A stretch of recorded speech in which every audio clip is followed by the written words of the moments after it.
என் பக்தர்கள் அனைவருக்கும் அன்பு வணக்கங்கள். என் அன்பு குழந்தையே, நீண்ட நாட்களாக உனக்கு துணையாக நின்ற ஒரு ஆன்மா இப்பொழுது உனக்கு துணை இல்லாமல் சென்று விட்டது. போகும்போது என்ன சொன்னது என்று உன்னிடம் நான் கூறுகின்றேன். இதை கேள் பிள்ளையே. மனதளவில் உடைந்து போன ஒரு உயிர் இன்னொரு சுமையை சுமக்க முடியாது. காயம் அடைந்த பறவைக்கு மேலும் கல்லை சுமத்துவது போல அது கடந்த உறவின் மாயையில் விழுந்து கனவுகள் உடைந்து எதிர்காலம் காலியாகி போன வலியை தாங்கியவள். அவளுக்கு புதிய துயரம் தேவை இல்லை. அவளை மாற்ற முயலாமல், திணிக்க முயலாமல், அவளின் மன அமைதிக்கு தடையாக இல்லாமல் விடுவதே உண்மையான கருணை. ஏமாற்றத்தை தாண்டி தெளிவை கண்டவள். இப்போது அவளுக்கு தேவை சுமைகள் அல்ல, சுதந்திரம்தான் தங்கமே.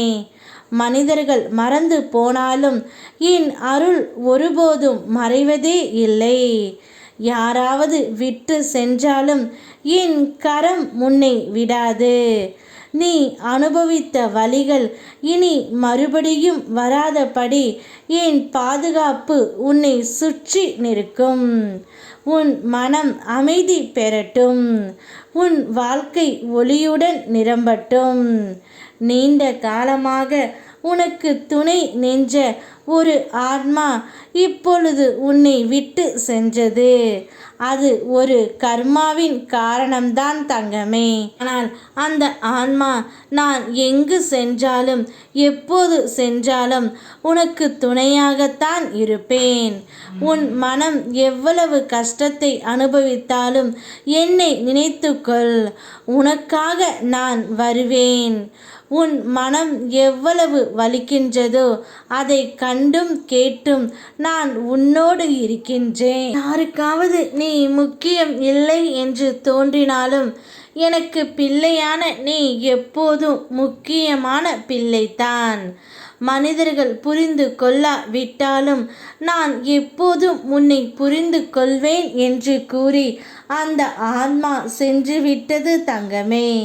நிச்சயம் எங்கு சென்றாலும் உன்னை பாதுகாத்து கொண்டு தான் இருக்கும். இன்று நீ தாங்கும் கண்ணீர் நாளை உன்னுடைய வாழ்க்கையில் ஆனந்த மலராய் மாறும்.